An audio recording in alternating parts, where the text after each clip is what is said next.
Мемлекет және қоғам қайраткері Мақтай Сағдиев солтүстік Қазақстан облысы Есіл ауданы өндіріс ауылында дүниеге келген. Ол бойындағы ұйымдастырушылық қасиеттерін өзінің туған елі мен жерін көркейтуге жұмсады. Өз замандағы сыйлы адамдардың ұрпағы болған ол қайырымдылықтан еш тайған емес дейді Мақтай Сағдиевтің ұрпақтары.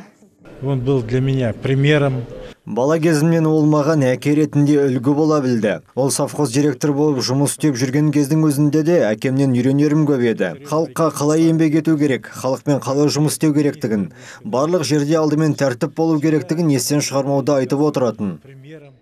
Мақтай Рамазанұлы өзінің еңбек жолын фермада есепші болып бастаған. Кейін мектеп мұғалімі, директоры, Кеңшар директоры, Соколов және Жамбыл аудандық партия комитеттерінің бірінші хатшысы лауазымдарына дейін көтерілген. Қажымас қайрат пен ерік жігердің арқасында Торғай, Қостанай және Көкшетау облыстарында түрлі жауапты қызметтерде жемісті еңбек етті.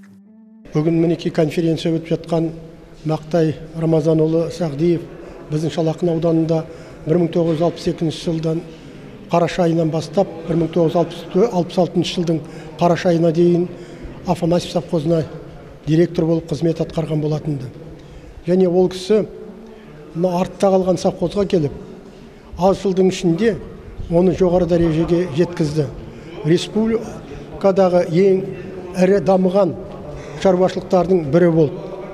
Сондықтан да болар 1965 жылы Мақтай Рамазанұлы Сағдиев сол кездегі Совет үкіметінің ең жоғарғы наградасы Ленин орденімен марапатталды.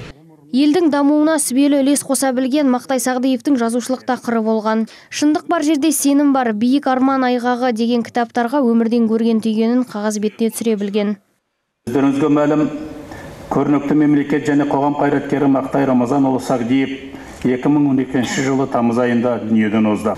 Құрметті жерлестер, Мақтай Рамазанұлы қазақтың көрнекті мемлекет қайраткерлерінің қатарында қияға қанат қаққан ерен тұлға болса, осы биіктерге жетелеп шығарған ата-бабасынан жеткен тектілік, ал тұлғасындағы асыл қасиеттері шалқар даласы егінге бай, ерке есіз таусылмас ел ырысы болған туған жерінің табиғатынан дарымады, бойына сіңбеді деп кім айтты?